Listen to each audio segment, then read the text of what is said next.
Welcome to morning మన్నా. నేటి వాక్య దర్శనం కొరకు ఇర్మీయా గ్రంథం 30వ అధ్యాయం 11వ వచనం. యెహోవా వాక్కు ఇదే, నిన్ను రక్షించుటకు నేను నీకు తోడై ఉన్నాను.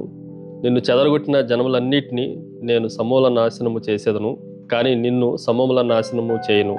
అయితే ఏమాత్రమును నిర్దోషినిగా ఎంచకుండా నిన్ను మితముగా శిక్షించేదను. మరొకసారి దేవుని వాక్యంలో నుండి ఉదయకాల సమయంలో 4 ప్రాముఖ్యమైన సత్యాలు మనం గ్రహించాలి.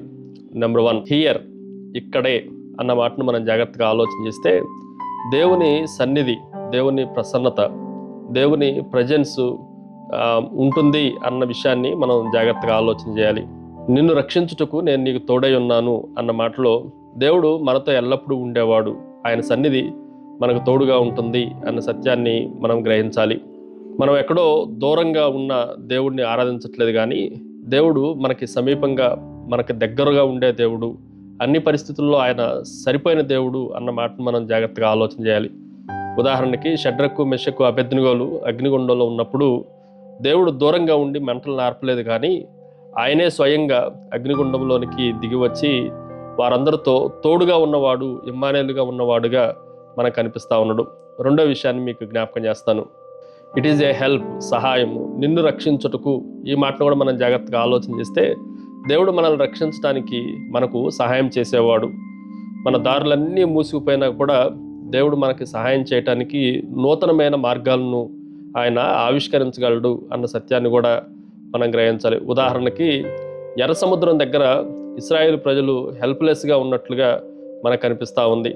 ముందుకు వెళ్ళటానికి అవకాశం లేక, వెనకకు వెళ్ళటానికి అవకాశం లేని పరిస్థితుల్లో దేవుని సహాయం ఎంత ఉన్నతమైనది అనంటే, ఎర్ర సముద్రాన్నే 2 పాయలుగా చీల్చి ఆయన ఆ సముద్రము మధ్య గుండా వారిని నడిపించినట్లుగా దేవుని సహాయము తక్షణంగా ఉండేది, అది చాలా ఎక్కువగా ఉండేది అన్న సత్యాన్ని కూడా మనం గ్రహించాలి.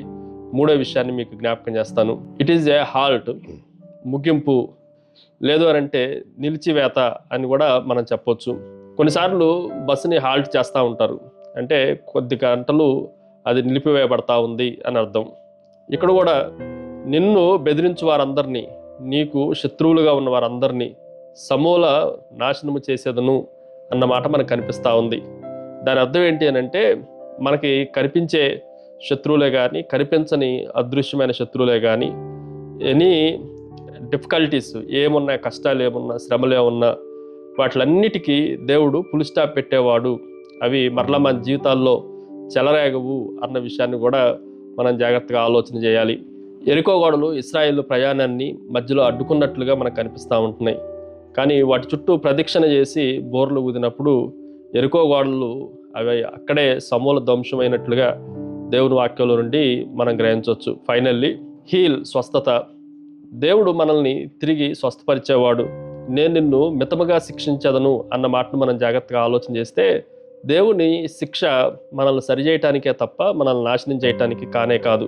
ఆయన ఎందుకు మితముగా చేస్తున్నాడు అనంటే, తిరిగి ఆయన మార్గంలోనికి రావటానికి, సరి చేసుకొని స్వస్థతను దేవుడు మరలా మనకు అనుగ్రహించేవాడు అని ఈ ఉదయకాల సమయంలో గ్రహించాలి. ప్రార్థన. సకల ఆశీర్వాదములకు కారణభూతుడవు తండ్రి, మరొకసారి నీ నామాన్ని గర్భపరుస్తున్న ప్రభువా, మీరు మాకు అనుగ్రహిస్తూ వచ్చిన స్వస్థతను బట్టి తండ్రి, మా శత్రువులన్నింటినీ పారద్రోలిన విధానం కొరకై మిమ్మల్ని స్తుతిస్తూ ఆరాధిస్తూ యేసు నామమున అడిగి వేడుకుంటున్నాం తండ్రి, ఆమెన్.